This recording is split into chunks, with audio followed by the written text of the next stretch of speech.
Fantasy Philosophers is brought to you by fantasy-info.com. There were high hopes for Marion Barber just a couple seasons ago as he was going to be the starter for the Dallas Cowboys, and Felix Jones was finally putted off, went off in free agency to the Seattle Seahawks. Because of those high expectations and the success that Barber had had and enjoyed before he was a starter on the Dallas Cowboys, he was a player that was definitely a first-round pick in a lot of leagues 2 years ago. He was still a guy that was picked high last year as people thought he might rebound, but that was not the case. Unfortunately, and this is one point that I want to make about fantasy football, and this is something that fantasy owners need to keep in mind with players and health issues, is that with Marion, he had what they called a strained quad around week 3 that he sustained the injury. We didn't really see him rebound from that injury, and you start to wonder, well, why? What's going on here? Well, it turns out this offseason that the trainers have said, well, it wasn't a strain. He had a tear in the quad. And so that's a different injury. If fantasy owners would have known that, okay, then they probably wouldn't have gone with him as long as they did in starting lineups. So this just goes to show you once again that, as you know, while the NFL tries to say that they are being honest about their health injuries, they're not.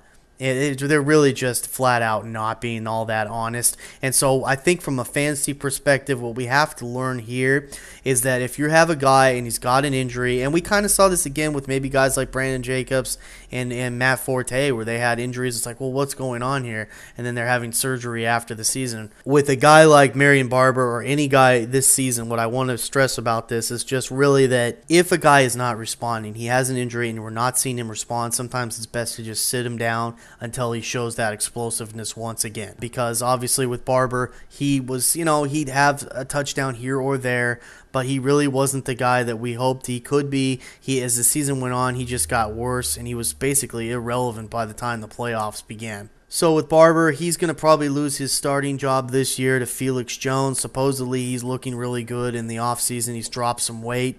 He looks very productive. I think he'll do better as the team's number 2 running back. I think that's probably more traditional for him.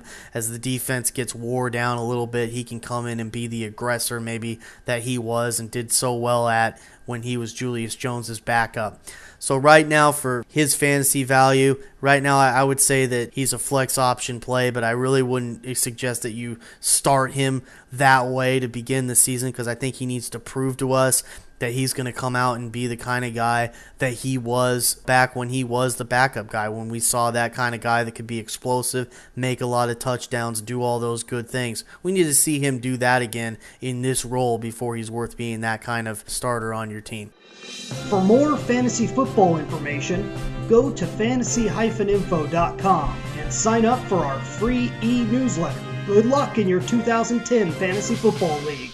As an added bonus, the Fantasy Info guys will include their 5 secret tips for success in fantasy